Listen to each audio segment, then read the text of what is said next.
Hi, everybody. My name is Melinda Emerson, the Small Biz Lady, and I am so excited to welcome you to tonight's edition of Small Biz Chat Live.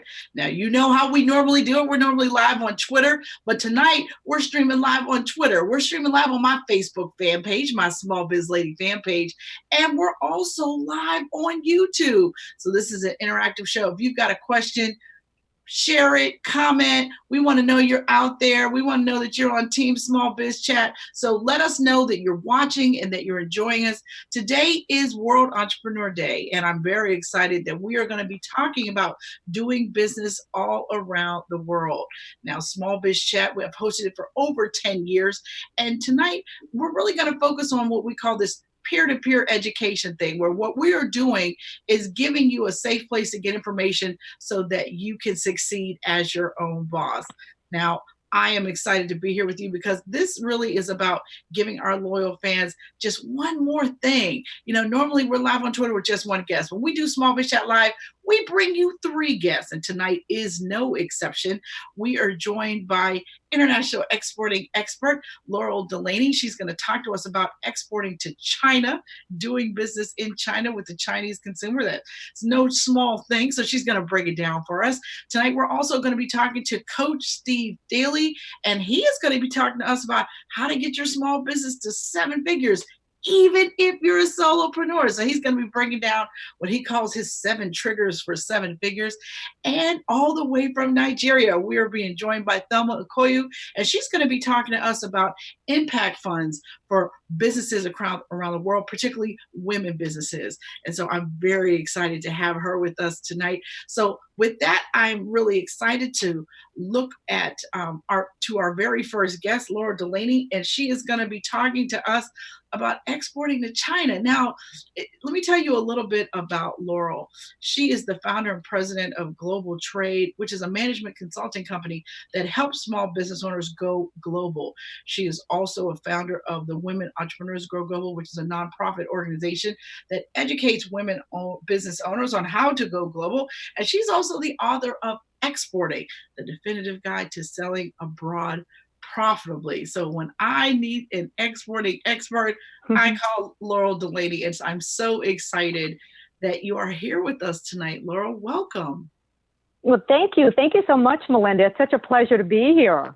Well, I'm excited because I think, exporting is something that's still like a little bit scary to people, and when I looked at the statistics in the U.S., there's really about 300,000 small businesses exporting, and most of them are exporting to the U.S. or Mexico. So when we talk about exporting to China, that's still something that not that many people are doing, but man, it's a booming market over there, right? I mean, that's something, it's very much worthwhile. I mean, isn't the Asian marketplace one of the fastest growing opportunities globally? Absolutely, yeah. And one of the things that I think a lot of small businesses, what they fail to recognize is that the easiest way to get started in exporting is really to go from the United States to go to Canada and go to Mexico. And logically, that makes sense because it's pretty close in proximity in terms of, the geographic radius. But to really take that leap to export to China, you've got to do a little bit of research, a little bit of homework. You've got to develop a roadmap so that you feel pretty confident about what you're going to do and how you're going to do it once you do enter China. Right. So, I mean, I know there's a lot of barriers, right? Tariffs aside, there's a lot of barriers to doing business in China. Can you tell us what some of the top 3 or 5 barriers really are that people need to know?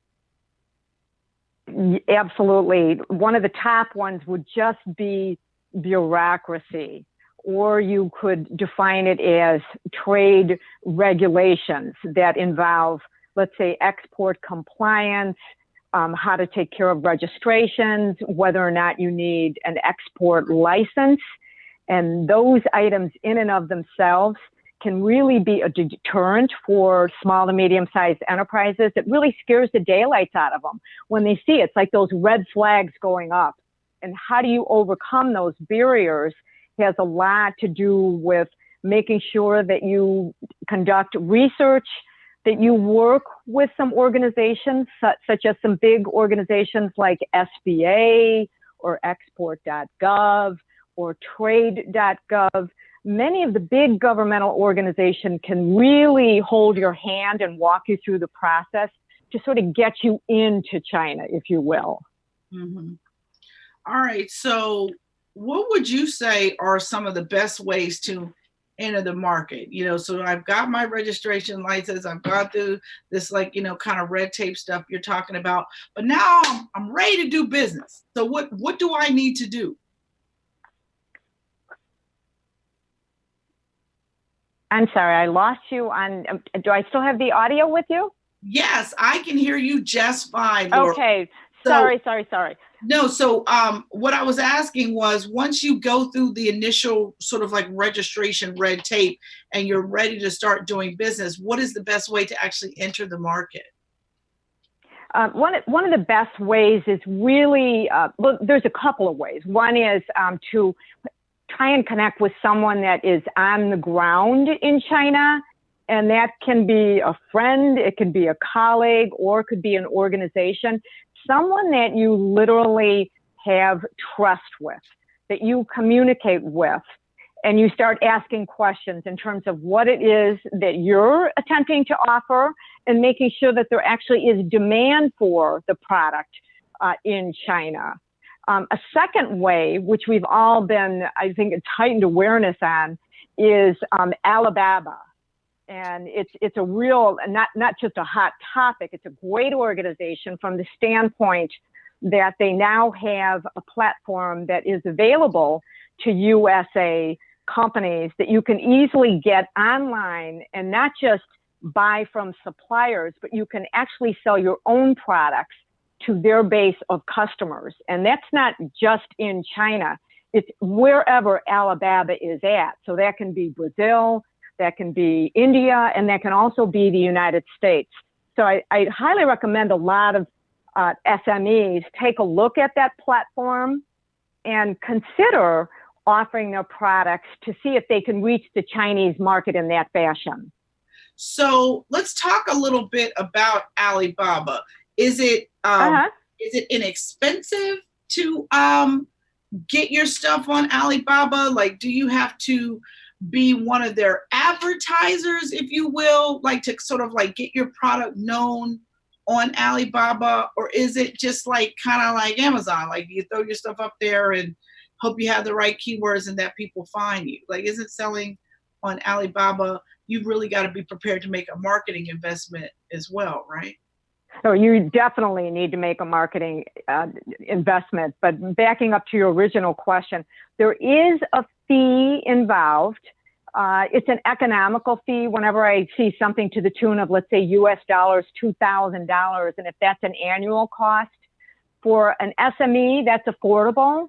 And then once you get up and running, what you're really paying for, in my opinion, is two things. One is exposure to all of these potential customers. And the second is then the opportunity to be able to sell to those customers all over the world.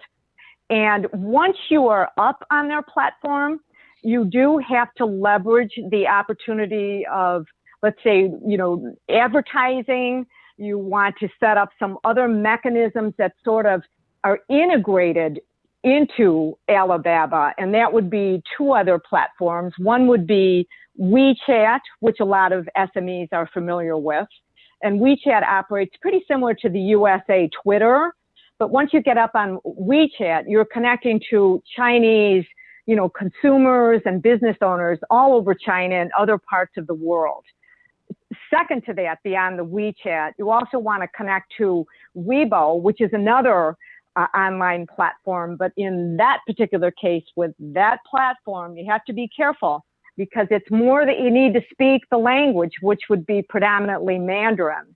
Oh, well, it's interesting because that was actually my next question. Do you need to know Mandarin to do this, or do you have to have somebody on your staff or a translator or something? Like, can you do this in English, or do you really have to understand Mandarin? You really do need to understand Mandarin, but that doesn't mean, Melinda, that you need to understand it or I need to understand it. It means that you need to leverage and make sure that someone is on board that understands Mandarin, because that really is the only way to, when I say create fluidity, so that you have a dialogue and a communication, that you understand what they're communicating to you and vice versa, the same when they're communicating with you. So I highly recommend that you get someone on board that can speak the language, because, for example, backing up, if you use Wechat and let's say it's in English, that's great, and you're trying to tap into the audience and you get going, you're trying to leverage what's happening on Alibaba and also crossing over to Weibo, and all of a sudden you see, ooh, you need to understand the language. That can really trip you up. So I do recommend that you have someone that understands the Mandarin language. Okay. Now, what about actually traveling to China? Like, can I do all of this from my comfortable office in Philadelphia, or do I actually have to get on a plane and go to Beijing? What do I need to do? Well, in that particular instance, you really model what you do when you connect with people locally, like in your own market. In our case, in the United States. You can start to do business with an organization without traveling and meeting them, and you can set up, for example, how we're online right now, and be able to do, for example, a Skype call and be able to have that warm and fuzzy feeling seeing someone. But second to that, pushing it further, after you move along and you develop the relationship, nothing is better than sealing the deal by meeting in person. It's not urgent. You don't have to do it at the very beginning. But as you see the relationship is really getting serious, the customer is ready to buy, and you definitely want to then make a plan to get on a plane and travel and meet with them in person to more or less just to really solidify the relationship. Good stuff. Good stuff. All right, Laurel, I'm going to put a pin in it right there. We're going to go to commercial. And when we come right back, we're going to spend some more time with Laurel Delaney learning how to reach the Chinese consumer. I'm Melinda Emerson, the Small Biz Lady, and you are watching Smallbizchat Live, and we will be right back.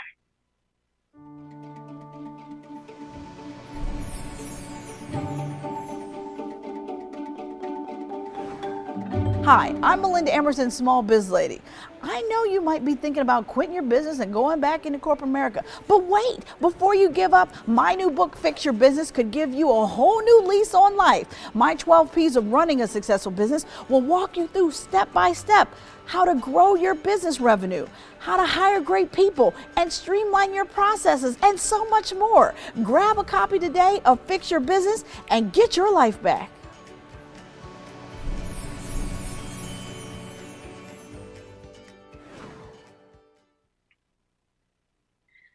Welcome back to Smallbizchat Live. I am talking with Laurel Delaney. She's an exporting expert, and she is the founder and president of globaltrade.com.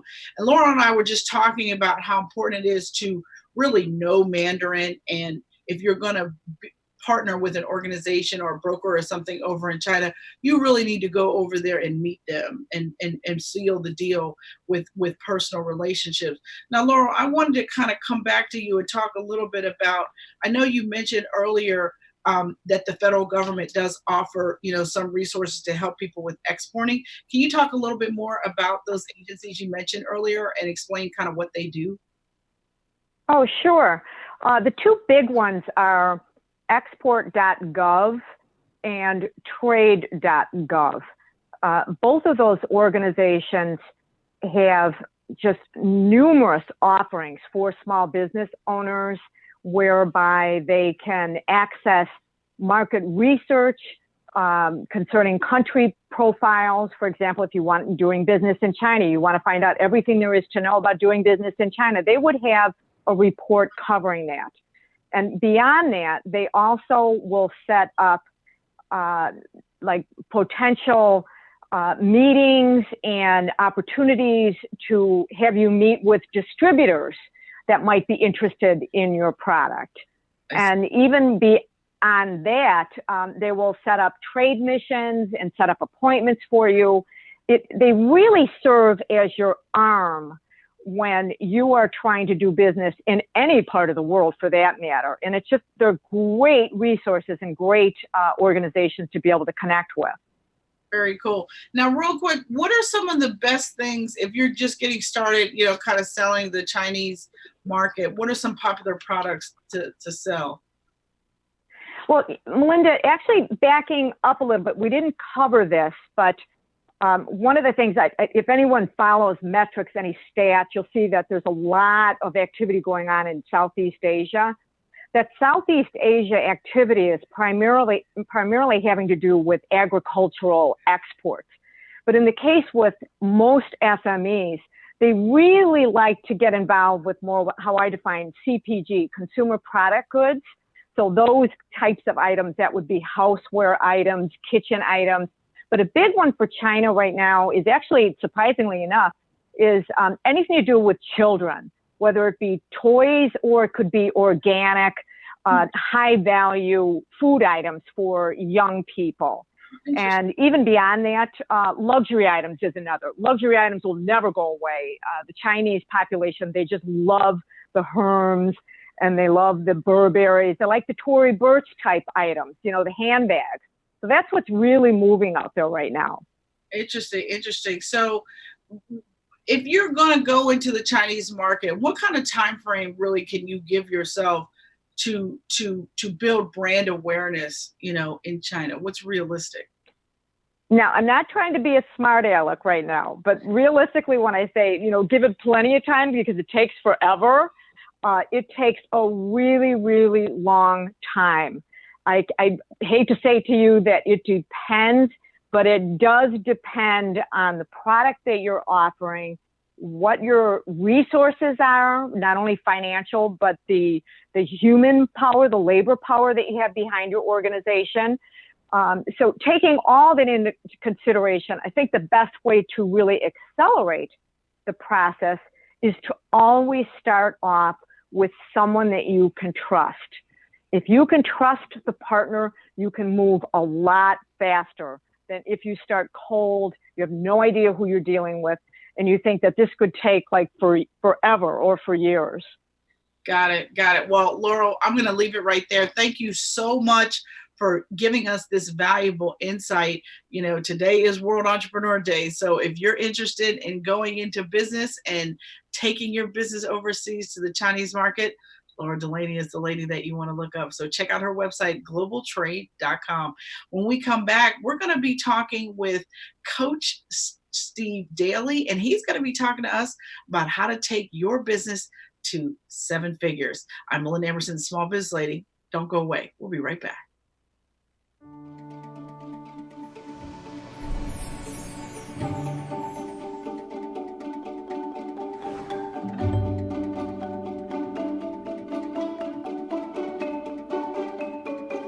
My new book, Fix Your Business, is really about encouraging people to take back control of their business and change how their businesses is run. It's not okay to skip paychecks. It's not okay to never feel like you can take a vacation. And it's also not okay to not know how much profit you've made in your business until your taxes are done. I really want business owners to stop letting their businesses be runaway trains. I've written this book to teach people processes and systems to help them run their businesses intentionally. My goal is to help existing entrepreneurs create a business that allows them to live their dream life.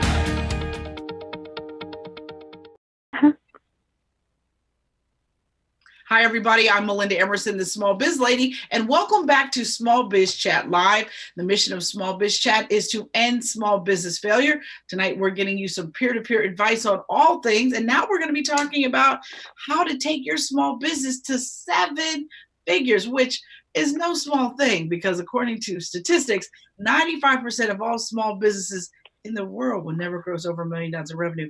But the man with the plan who has all the information you need to know what you got to do to take your business to the next level is here with me tonight.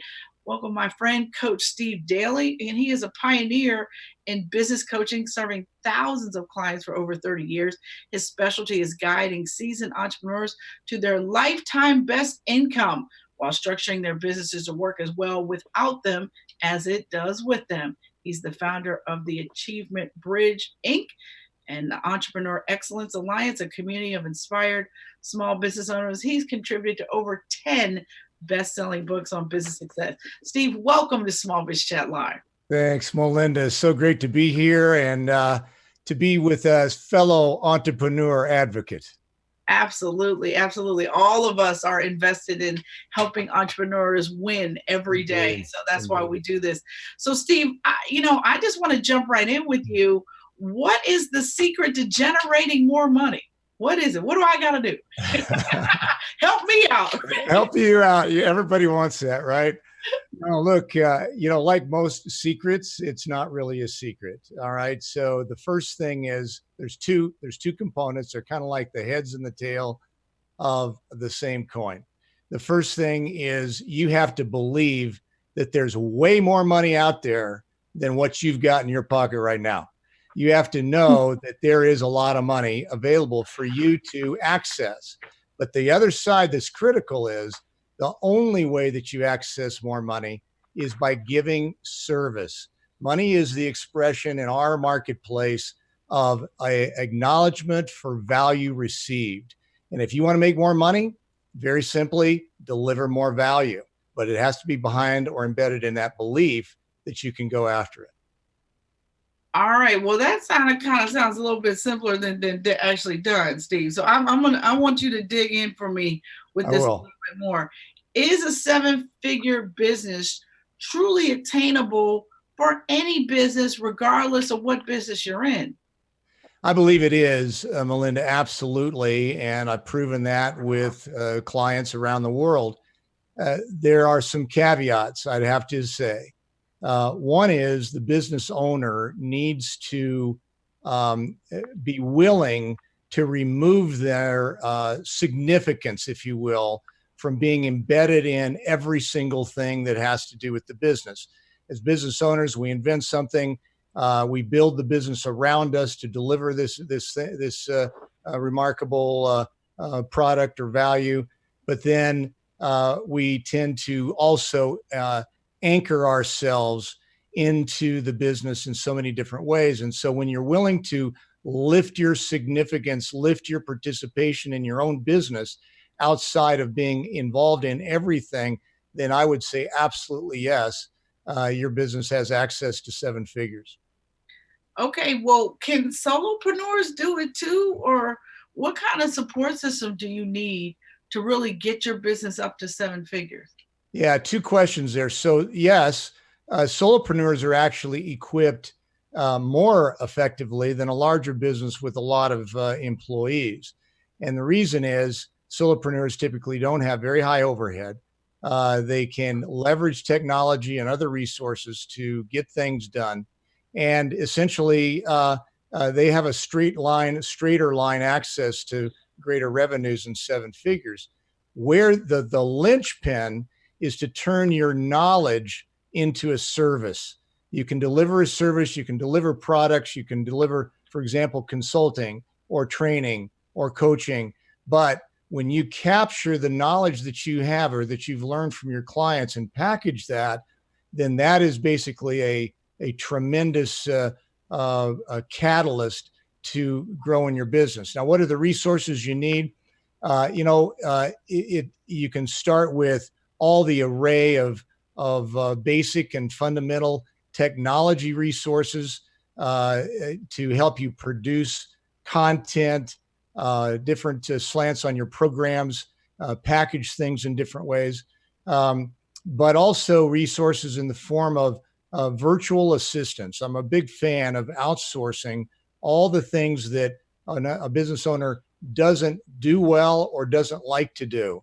And we have in our global marketplace today, as Laura was talking about earlier, access to a massive array of global communication that gives us the opportunity to access resources. Well, I think that that's great, but I have another question for you. How important is attitude when it comes to turning things around in one's business and really generating significant revenue? What does it take? Yeah, so attitude is key, and it's a slippery slope, isn't it? We are inundated on a daily basis with all types of reasons for why the economy is broken or not working. All kinds of things in the news about the impending doom. We get all kinds of negative input constantly from perhaps people around us that don't believe in what we're doing or don't believe in themselves, and therefore they try to keep everybody else down. And so attitude is critical, Melinda. You're a great example of a great positive, consistent attitude. You're someone to emulate for sure. And we want to surround ourselves with people like you, people that breathe into us fresh, energetic, inspiring input, and then take care of ourselves in that way. Read positive books, tune into podcasts, do things that basically help us to shore up and shield from all the other influences that can rob our good attitude. I agree with that. But I wanted to ask you too, I think it's harder sometimes for professional service businesses to really achieve high levels of revenue because people fall into this trap of like trading hours for dollars. And like, how can people, get out of doing that so that they can, start trading on value as opposed to hours? There's a lot of ideas, a lot of things that I recommend and have worked with my clients to create. But two really good places to start is first, define a product ladder. At least start fundamentally or elementary, a good, better, best array of options with regards to the services that you provide. As soon as you do that, your marketplace will begin to separate themselves into categories of people that just want the quick fix all the way to those that really want the highest level of value. And by that diversification, you open yourself up and you break from the hours for dollars syndrome often. The other thing I mentioned earlier is to package your knowledge into a service. People are hungry for insight, the cheat sheet, the checklist, the ebook, the how-to stuff. All those things are critical and consumable, and it breaks you from you create it once, you put it out there once, and it gets purchased over and over again. So it's a great way to break from hours for dollars. Yeah, I have actually been successful at this in creating several online courses for my business. And that really was able to allow me to help a lot more people, because as a single mom, I'm not able to do 60 keynote speeches a year. I just can't travel like that. So I have been able to leverage some of exactly what you're talking about. So I know what you mean. But I want to ask you this. When it comes to making the strategic decision that, okay, this year, 2020, going into 2020, I'm going to make $1 million in revenue. What is the very first step that I need to take in order to build $1 million business? All right. The first step, Melinda, is counterintuitive. And I predict when it falls on the ears of your listeners, viewers, there will be a little bit of resistance, but it's critical. And that is to step back away from your business and simply ask yourself, is my business serving me or am I serving the business? In other words, am I employed by my own business or am I running my business?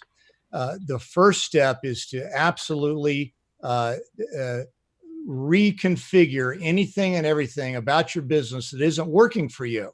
And that includes doing the things that you don't like to do or that you're not good at. It includes all those products and services that you've invented, but maybe don't have a great adoption. It includes getting rid of the people, whether it's vendors or employees or resources that really are not contributing, that you don't get a big return on. And when you really examine as step number one, is my business serving me, or am I basically employed by the business, and break from that anchor, if you will, then you are taking the first step in the right direction. All right. Well, Steve, here's what I want you to do. Let's put a pin in that because I've got to go to commercial. But when we come back, I want to know how to avoid the 80-20 trap. So we're going to talk about that when we come back. I'm Melinda Emerson, Small Biz Lady. You're watching Smallbizchat Live, and we will be right back.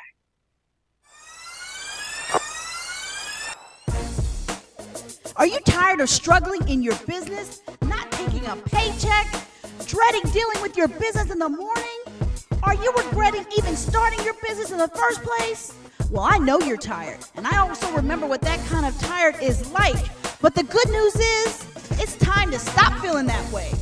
Stop!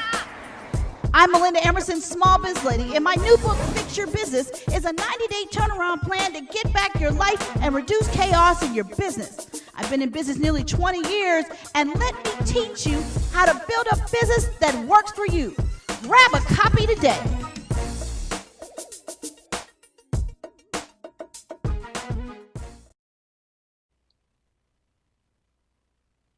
Hi, everybody, and welcome back to Smallbizchat Live. I'm with my guest, Coach Steve Daly, and he has given us the lowdown on how to take any business to 7 figures. All right, Steve, I want to jump back in. Tell me, how do we avoid this trap that a lot of professional service businesses get into with like 1 or 2 clients being 80-85% of the revenue? And then all of a sudden they'll lose a customer, and then they're like, "Oh my gosh!" And then the business is it's quickly big headaches. Yeah. So there's 2 steps. One I've already mentioned is to create a product ladder, for lack of a better word. You want to have an array of products, an array of services that can meet an array of audiences that are within the sweet spot, the target market that you feel like you're best equipped to serve. When you have an array of products, then your customer base will diversify automatically, and it's a good place to be.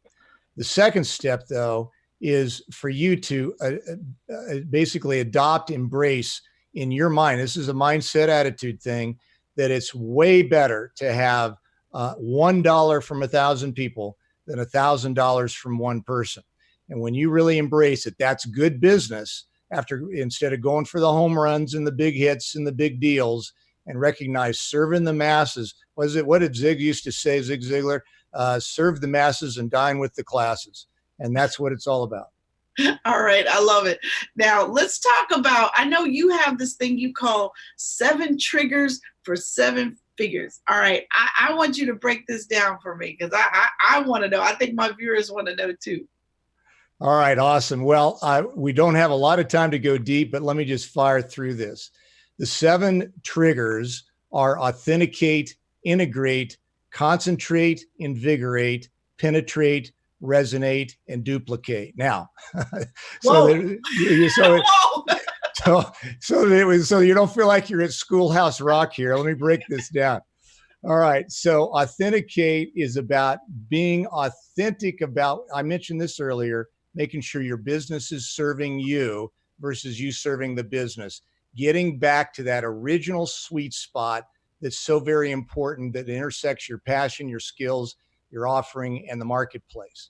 Integrate is about integrating your life with the business. When you start taking care of your wealth, your health, your connections, your desire to make an impact and influence in the world, when you start paying attention to those things and make sure your business is serving that, then that is a trigger for success. Concentrate is about what I like to refer to as cleaning out the closet, getting rid of all the stuff that doesn't matter, doesn't work. I teach my clients a principle called ROE, return on everything. And we're looking for, does it have a return? Yes or no? Is it to my satisfaction? Yes or no? Everything else goes. Invigorate is about reconnecting with your values, the culture, the systems that you have that are inside the business that make it really, really work.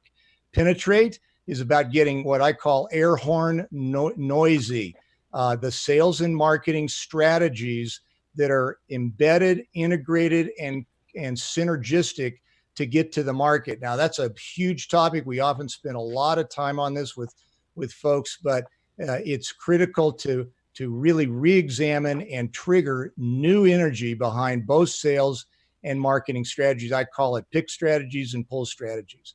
Resonate is about basically differentiating and distinguishing yourself from everyone by creating what I call a transformation story.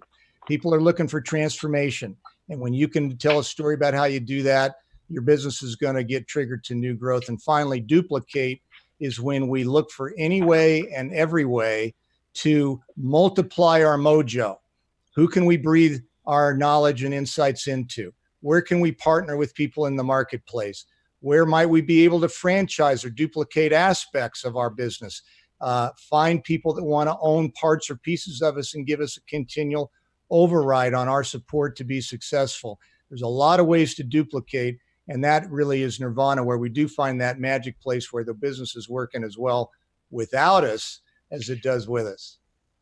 I love it. I love it. I mean, I want you to keep going, honestly, but I know we're almost out of time. But listen, tell me again where people can get more information about how to get in touch with you and your brand.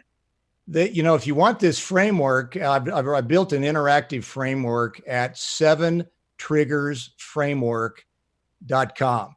Number 7, triggers, plural, framework.com. And you can download the entire framework. It's interactive.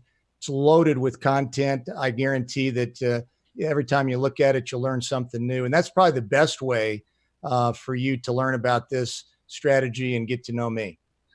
Awesome. Thank you so much, Steve. I really, really have enjoyed learning about all of the things that you say. And it's good reminders for all of us. I mean, even though I've been in business for 20 years and somewhat successfully, I mean, I'm taking pearls of wisdom from you Awesome. as well. So I appreciate you being here with us tonight. And so right now I'm going to throw to another commercial, but when we come back, we are going to be talking with Thelma Ekiyor, and she is going to be talking to us about the world markets and how hard it is to get funding for industrious women business owners around the world. So she's going to give us some insight and some hope when we come right back. You're watching Small Biz Chat Live. I'm Melinda Emerson. We'll be right back.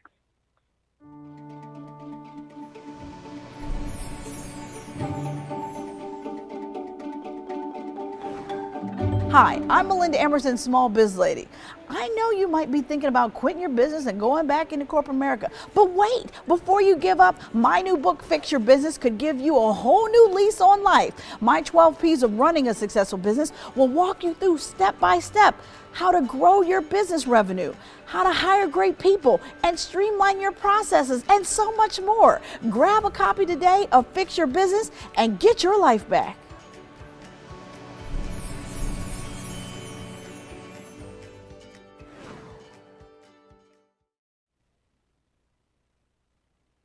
Welcome back to Small Biz Chat Live. I'm Melinda Emerson, the Small Biz Lady, America's #1 small business expert. And one of the things that I've been very blessed to do as the Small Biz Lady is travel around the world and have the opportunity to speak to entrepreneurs all over the world. And last fall, I had the opportunity to go to Nigeria at the invitation of Thelma Ekiyor, my next guest. And she invited me to talk at an event that she has every year called the Funding Space. And really, it was a really wonderful opportunity for me to have an opportunity to meet with African entrepreneurs that are interested in growth areas, technology, healthcare, agriculture, energy. And I'm so excited to have her here with us tonight for World Entrepreneur Day to talk about the work that she's doing. And, Thelma Ekiyor is a seasoned social entrepreneur, impact investor, and an international development expert. She is the founder of the Funding Space and the EB Fund, which is the funding space is a training and mentoring and finance platform for social entrepreneurs in West Africa. The EB Fund is a women's impact fund dedicated to helping small and medium-sized women businesses access local and international markets. She has experience working in over 22 African countries, and she is also an attorney, by the way. She always leaves that out, but I have to remind people that she has been properly trained in the law. And she is an amazing social entrepreneur herself. Thelma, welcome to Smallbizchat Live. Thanks, Melinda. Thanks for having me. Oh, I'm so excited to have you here. Now, I know you started out your career as a peace builder, and that led you to developing programs to build entrepreneurs. How did all that come about? Well, as you said, I studied law in the UK and then came back to Africa at a time when there were a number of wars in different countries on the continent. And then with my legal background, wanted to work on issues of human rights and dispute resolution.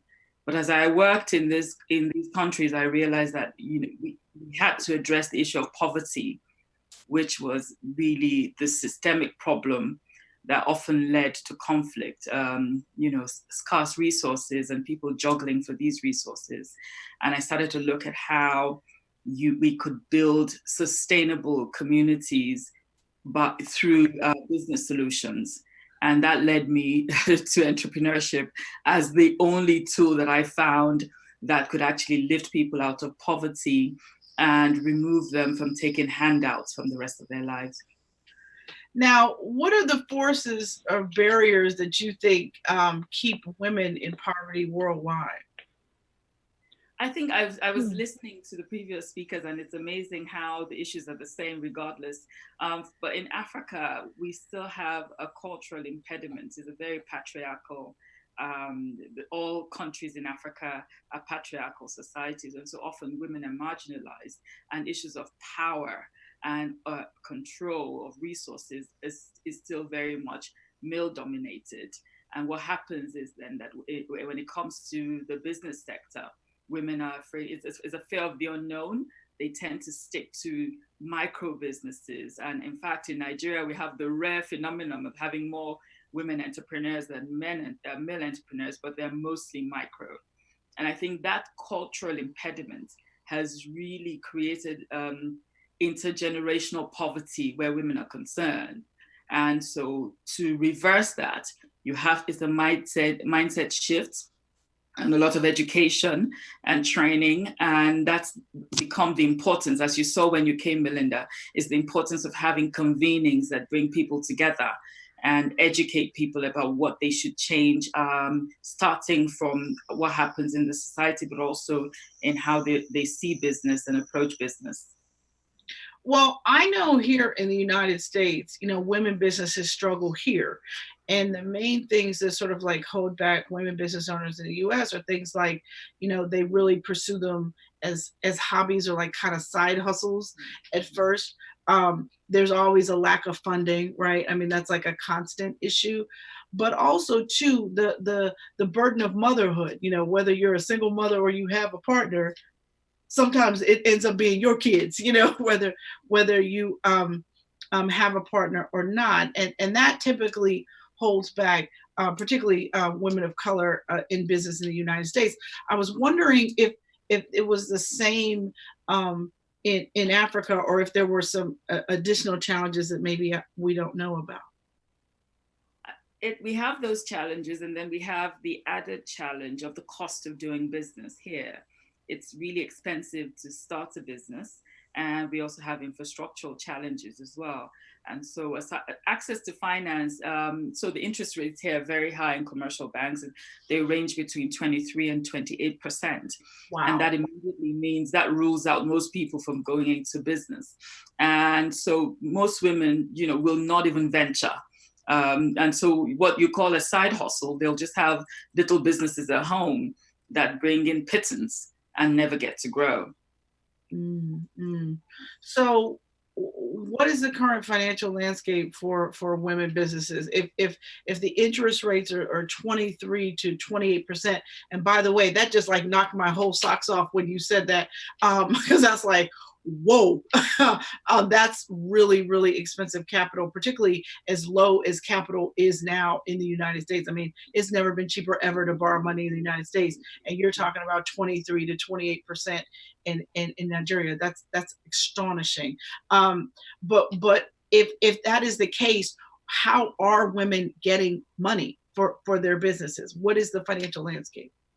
So that's the revolution that's happening now, because what is happening is we, for example, the women that we work with, we tell them that the bank should be your last resort, not your first resort, and teach them a spectrum of how they can access financing from angel investment to impact investment, which is what I do, to grants. There are lots of grants available, and how they can package their business and know what time or what period of the lifespan of their business that they can access a particular fund. There's some development funds that have come to Nigeria in particular that hover between 9 and 10%. That's still pretty high, but at least they're better than the funds that are 23%. Sure. And so that's what is available now, the knowledge that you don't have to go for commercial financing, right? When you start your business, you can actually explore angel investment, impact investment. I mean, private equity is steep here, is still for very large businesses, but if we're talking about entrepreneurs, I think that this new introduction has been a welcome development.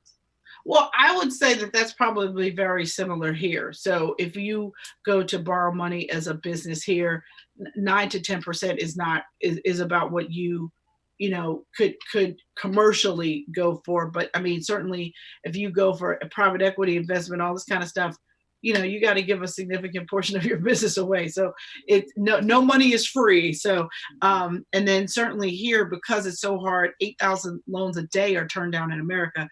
So we have this whole other industry of alternative lenders, and those guys, start at the low interest rate of 20, go up as high as about 45%. So there's a wide array of funding solutions, none of them particularly favorable, but certainly if you can get on with a nonprofit or a grant or a fund specifically interested in a certain type of entrepreneur, that's absolutely the way to go anywhere. Now, tell me about, how do you think that what can we do to support your work in Nigeria? Like, I know that there are communities of women entrepreneurs, and we can be linked globally. Like, how does that happen? Like, how can we support you? So one of the joys of having people like you, that one of the reasons I started the funding space was, if you watch CNN, you will never come to Nigeria. And if you listen to all the negative news about, not just Nigeria, but many African countries, but where many people see problems, a good entrepreneur should see opportunities. And that's what Africa provides. Africa is a continent of opportunities. And I was so happy you were willing to come, even though we only knew each other first, virtually. I think that step of faith it validates the work that we're doing here, but it also provides an opportunity for you to connect with people who are doing fascinating things. I mean, Mark Zuckerberg came to Nigeria and has invested in tech businesses. These things are happening on a one-on-one basis, but we need to broaden the streams of cross-continental investments and collaborations. Awesome. Well, listen, I know you've got the funding space coming up very soon again in Nigeria. And tell me, what is your goal and your focus this year of the funding space? So this year, we have a very high youth unemployment problem in Nigeria. So we're focusing on new ideas to address new youth unemployment. We have people coming from all over the world that have creative solutions to create for jobs. We have a serious problem with energy shortage, electricity shortage. So we're still focusing on people that have renewable energy solutions, how alternative energy can create businesses. I mean, that's an area where women are not even operating at all, but it's extremely lucrative.